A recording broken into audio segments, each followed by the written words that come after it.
Hello बच्चों, कैसे हैं आप सब। उम्मीद करते हैं सभी बेहतर होंगे और आज की क्लास के लिए होंगे रेडी। तो शुरू करते हैं आज का सेशन। टॉपिक का नाम है मानव स्वास्थ्य और रोग। लेक्चर नंबर 3 है ये। अभी तक हम लोग 2 लेक्चर जो है वो ऑलरेडी पढ़ चुके हैं। अगर कोई चीज़ ना समझ में आ रही है तो वो हमको आप कमेंट बॉक्स में आंसर दे सकते हैं, ठीक है। उसके बारे में हम फिर से एक अलग से वीडियो क्रिएट कर देंगे। तो शुरू करते हैं टॉपिक। सबसे पहले पढ़ेंगे पहली स्लाइड के साथ में इन्फ्लुएंज़ा। क्या होता है इन्फ्लुएंज़ा, क्या होते हैं इसके लक्षण, कैसे पता करेंगे किसी व्यक्ति को हो रखा है क्या इन्फ्लुएंज़ा। तो जानते हैं इन्फ्लुएंज़ा जो है वो एक क्या है, एक संक्रामक बीमारी होती है जिसकी शुरुआत किससे होती है, खांसी जुकाम वगैरह से होती है। अगर किसी व्यक्ति को इन्फ्लुएंज़ा हो जाता है तो क्या होता है भाई, उसके शरीर में आँख या नाक मुंह से ये वायरस जो होता है वो पहुँचता है। इस वायरस का नाम क्या है, तो राइनो वायरस इसका नाम है।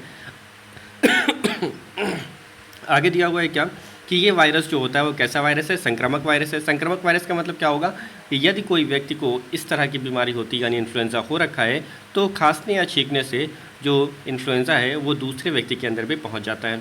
इसके लिए क्या करना है भाई, रोकथाम करनी है। तो रोकथाम क्या होगी, तो रोकथाम के लिए हमें क्या करना है, तो रोकथाम जो होगी इसके लिए क्या करना है कि व्यक्ति को बराबर अपने हाथों को धोते रहना है, साथ ही साथ सैनिटाइज़र में इस्तेमाल करना है, ठीक है। और दूसरी चीज़ें क्या करनी है, खांसते या छींकते समय पे क्या करना है, अपने मुंह को अपने हाथों के ऊपर रखना है, ठीक है। तो शुरू करते हैं, देखते हैं यहाँ पर क्या दिया हुआ है कि यदि किसी को फ्लू हो जाता है यानी इन्फ्लुएंज़ा हो जाता है तो लक्षण कौन कौन से दिखाई देते हैं। गले में खराश होना, नाक का बहना, मांसपेशियों में खिंचाव, सूखी खांसी, सर दर्द, चक्कर आना या बुखार इत्यादि चीज़ें जो हैं वो हो सकती हैं। आगे बढ़ते हैं, आगे दिया हुआ है क्या, स्वाइन फ्लू। क्या होता है भैया स्वाइन फ्लू, जानते हैं। जैसे जैसे कि हम लोगों ने देखा कि स्वाइन फ्लू किसे कहते हैं, यह एक ऐसा इन्फेक्शन बीमारी होती है जो स्वाइन से जो है वो मनुष्यों के अंदर फैला हुआ है, यानी जो सूअर है ना उनसे जो है वो इंसानों के अंदर फैला हुआ है। इसके लिए एक वायरस है, इस वायरस का नाम क्या है, इस फ्लू के वायरस का नाम है H1N1। ये इन्फ्लुएंज़ा जो है वो क्या है, H1N1 वायरस होता है जिसके कारण वह एक व्यक्ति से दूसरे व्यक्ति के अंदर फैलता है।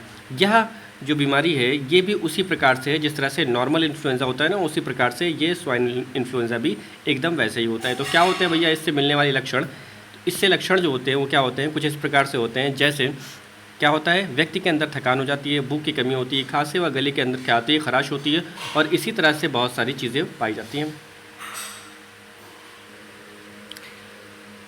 तो आगे पढ़ते हैं क्या है स्वाइन फ्लू। तो स्वाइन फ्लू जो है क्या बता रहे जा रहा है कि H1N1 के कारण जो होता है ये वायरस होते हैं, ये वायरस जो होते हैं वो एक दूसरे में ऐसे ही फैलते हैं जैसे क्या, जिस तरह से इन्फ्लुएंजा के नॉर्मल वायरस होते हैं। फैलने के कारण क्या होता है, खांसने और छींकने के माध्यम से फैलते हैं, हाथ मिलाने से फैलते हैं, या तो फिर किसी का लार या बलगम जो होता है वो अगर एक दूसरे से टच हो जाता है तो उसके कारण भी यह चीज़ें फैलती है, ठीक है। लक्षण क्या क्या है, तो लक्षण यह है बुखार है, खांसी में खांसी होगी, गले में घाव हो जाएगा, ठंड लगना, शरीर में थकान, जी मचलाना जो है ये सारे इनके लक्षण हो जाते हैं, ठीक है। अगर ज़्यादा हो जाता है तो क्या होता है कि तकलीफ़ें बढ़ जाती हैं। अगर 5 से 7 दिन में तकलीफ़ें बढ़ जाती हैं तो और अधिक अगर व्यक्ति हो जाती है तो श्वसन तंत्र जो है ना वो फेल हो जाता है, यानी जो लंग्स जो हैं वो ठीक से काम करना बंद कर देते हैं जिसके कारण व्यक्ति की मौत भी हो जाती है, ठीक है। ये ऐसी बीमारी है। आगे दिया हुआ है उपचार। उपचार में क्या करते हैं कि अगर कोई भी व्यक्ति इसको कोई दिक्कत हो रखी है तो उसमें क्या होती है, एंटीवायरल दवाइयों का प्रयोग करते हैं, जैसे टेमीफ्लू वगैरह हो गया, जिससे जो भी आपके जनरल मेडिकल स्टोर के आसपास में आपको क्या नाम है आसानी से मिल जाए, उन तरह के आप एंटीवायरल दवाइयों का इस्तेमाल कर सकते हैं, तथा इन दवाओं के दुष्प्रभाव के कारण भी जो है वो बचा जाता है। साथ ही साथ अगर किसी व्यक्ति को अगर बीमारी हो जाती है तो हमको उसके संपर्क बना करके रखना है। संपर्क का मतलब ये नहीं कि हाँ उनके साथ में बैठना उठना है, उनके साथ में ये करना है, संपर्क बना के रखना है ताकि वो व्यक्ति जो है वो अपने आप के अंदर अकेला महसूस ना करे और उसको इस बीमारी का जो है वो ज़्यादा एहसास ना हो, ठीक है।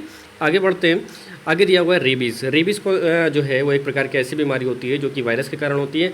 इस वायरस का नाम क्या है, तो रैबिडो वायरस होता है जिसके कारण जो होता है ये रेबीज़ होता है। रेबीज़ जो है वो सिर्फ कुत्ते के काटने से ही नहीं होता है बल्कि अन्य जानवरों के काटने से भी पाए जाते हैं। जैसे अभी अगर आगे स्लाइड में पढ़ेंगे तो हम लोग देखेंगे कि रेबीज़ जो है वो ना सिर्फ कुत्तों से बाकी और भी कई सारे जीवों से होता है। लक्षण क्या होते हैं इसके, यदि किसी व्यक्ति को रेबीज़ हो जाता है ना तो उसके लक्षण ये होते हैं बेटा कि उसको बुखार आना, सर दर्द होना, घबराहट तथा बेचैनी वगैरह, ये तो सारी चीज़ें होती ही होती हैं। साथ में उस व्यक्ति को जो है ना वो पानी से भी डर लगना शुरू हो जाता है। क्या होता है बेटा, पानी से डर लगना शुरू हो जाता है। और साथ ही साथ उस व्यक्ति को जो है वो अनिद्रा नामक प्रॉब्लम हो जाती है, अनिद्रा होने लगती है, नींद वींद ठीक से नहीं आती, पागलपन वगैरह जो है ये होने लगता है। ये तब होता है बेटा जब रेबीज़ जो होता है बहुत तेज़ी से अटैक करता है किसी के ऊपर, ठीक है ना। मतलब रेबीज़ जो है वो हो रखा है, कुत्ते ने काटा और काफ़ी दिन हो गया, उसने कोई किसी प्रकार का इंजेक्शन लगाया नहीं, इसके कारण ऐसा होता है, ठीक है। समझ में आई? तो क्या दिया हुआ है, किसके काटने से फैलता है भैया? रेबीज। तो देखिए कुत्ता है, बिल्ली, चूहा, बंदर, खरगोश, लोमड़ी, इस प्रकार के जीवों के काटने से क्या होता है भाई? रेबीज होता है। आगे कहेंगे क्या कि रेबीज़ के टीकाकरण के लिए क्या करना चाहिए? तो पहली डोज जो होती है वो संक्रमण के तुरंत बाद ही दी जाती है और दूसरी डोज जो होती है वो 7 दिनों के बाद मिल जाती है और अगली डोज जो है यानी तीसरी डोज जो है वो लगभग 21 से 28 दिनों के भीतर दी जाती है। लगभग 2000 रुपये या 2500 रुपये का क्या नाम है जो होता है इसका पूरा डोज आती है तीनों चारों मिला करके, ठीक है। और जो 28 सितंबर है ना, 28 सितंबर को जो है विश्व रेबीज़ दिवस मनाया जाता है। आगे दिया हुआ है क्या कि यदि किसी व्यक्ति को अगर काट ले तो क्या किया जाता है कि जानवरों के काटने से, चाटने से और साथ ही साथ खरोच लेने से भी जो है वो रेबीज़ के जो है वो प्रॉब्लम हो सकती है। साथ ही साथ अगर कटा हुआ जहाँ पर हो तो वहाँ पर जैसे जहाँ पे कुत्ते वगैरह ने काटा है तो वहाँ पर इस तरह का इस्तेमाल नहीं करना चाहिए कि हाँ मिर्च का इस्तेमाल कर लिया या किसी तरह के तेल का इस्तेमाल कर लिया। इन सब सारी चीज़ों से दूर रहना है, ठीक है ना। गाँव जो भी जहाँ पर भी घाव हुआ हो उस जगह को ढके नहीं और ना ही उस जगह पर टाँकों का इस्तेमाल करें। जितना आप उसको ढकेंगे या टाँकों का इस्तेमाल करेंगे उस जगह में उस घाव के पकने की आशंका जो है वो तेज़ी से बढ़ जाती है। और साथ ही साथ जो आवारा जानवर हैं यानी जो ऐसे जानवर जो गली वगैरह के कुत्ते हैं उन कुत्तों के साथ में कभी भी क्या नाम है जो है वो अपने आप को मत घुलाइए मिलाइए ताकि आपको उन कुत्तों से जो है वो बचे रहें आप फिलहाल, ठीक है। फिलहाल पालतू कुत्ते जो होते हैं उनमें ऑलरेडी व्यक्ति जो है वो टीकाकरण करा के रखता है। आगे पढ़ते हैं किसके बारे में, तो रेबीज़ की रोकथाम के लिए क्या करना है। तो रेबीज़ अगर किसी व्यक्ति को हो जाता है तो उसकी रोकथाम के लिए क्या करेंगे? उसकी रोकथाम के लिए क्या है कि पालतू जो जानवर हैं उनको नियमित रूप से टीकाकरण कराएंगे। साथ ही साथ पड़ोसियों और दोस्तों को भी इस बात से शिक्षित करेंगे कि भाई अगर आपने जानवर पाल रखे हैं तो आप भी उनमें क्या करवाइए, टीके वीके लगवा दीजिए, ठीक है। और साथ ही साथ अगर यदि घर में किसी को अगर काट लेता है कोई भी कुत्ता, चाहे अपना पालतू कुत्ता हो चाहे कोई भी कुत्ता हो, तो फ़ौरन ही डॉक्टर से सलाह लेनी चाहिए। बात समझ में आई? आगे बढ़ते हैं चिकनगुनिया के बारे में। तो क्या होता है चिकनगुनिया? ये एक ऐसे प्रकार की बीमारी होती है जो कई सारे देशों में फैली हुई है। सबसे पहली बार अफ्रीका के तंजानिया में यह बीमारी जो है वो पाई गई थी और बताते हैं कि अब तो है वो दुनिया भर में ये बीमारी जो है वो फैली हुई है। बताते हैं कि हर साल जो है वो लगभग कई सारी मौतें जो हैं वो इस बीमारी से होती हैं।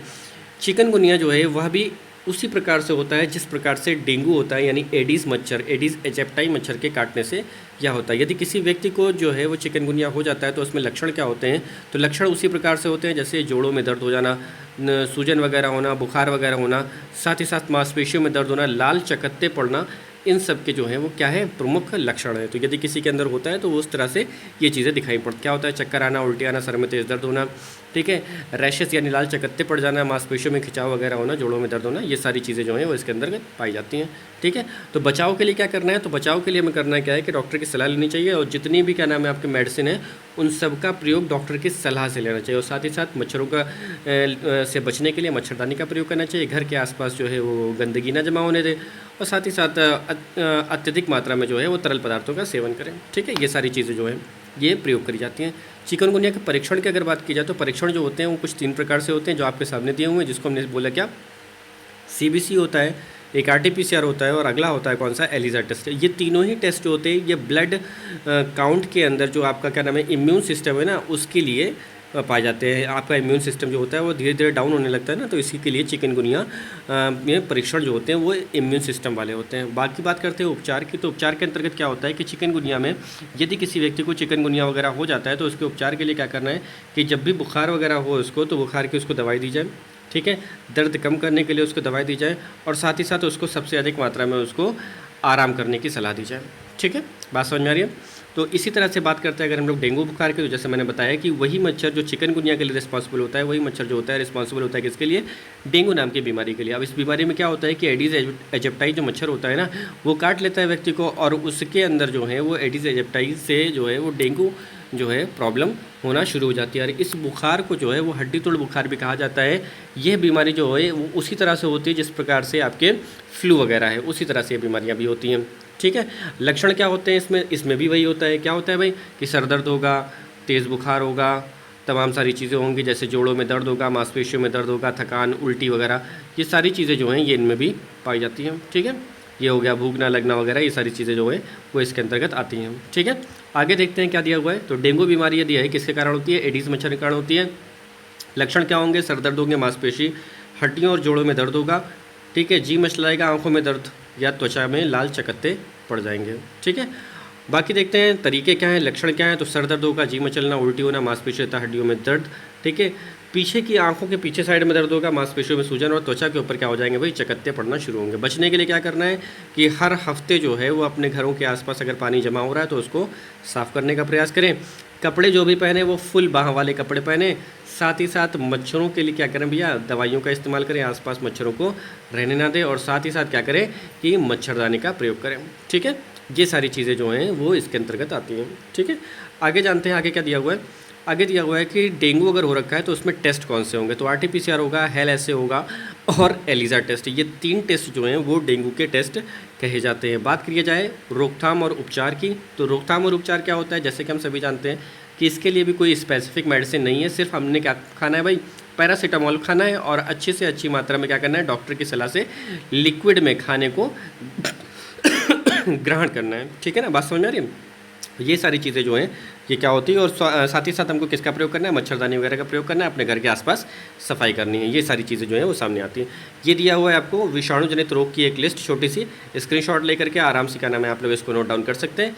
साथ ही साथ दिया हुआ है एक वायरस से होने वाली बीमारियों की एक छोटी सी ट्रिक। क्या दिया हुआ है, रेखा हमें हिट करके पोइचे छोड़ गई, यानी पोइचे का मतलब पीछे है। तो रा से हो गया रेबिस, खा से खसरा, हाथ से हर्मीस, में से मेनिंजाइटिस, ही से हेपेटाइटिस, टा से ट्रैकोमा, पो से पोलियो, ए से एड्स, चे से हो गया चेचक, छो से छोटी माता, डा से हो गया डेंगू और गा से हो गया गलसोद, और इसी प्रकार से ई से क्या हो गया भाई, इन्फ्लुएंजा। तो ये जो है वो छोटी सी ट्रिक है वायरस से बीमारियों को याद करने के। ठीक है, तो वीडियो कैसा लगा ये बताना है, ट्रिक कैसे लगी ये बताना है, और कमेंट ज़रूर करना है, लाइक ज़रूर करना है और दोस्तों में शेयर ज़रूर करना है। Okay, thank you.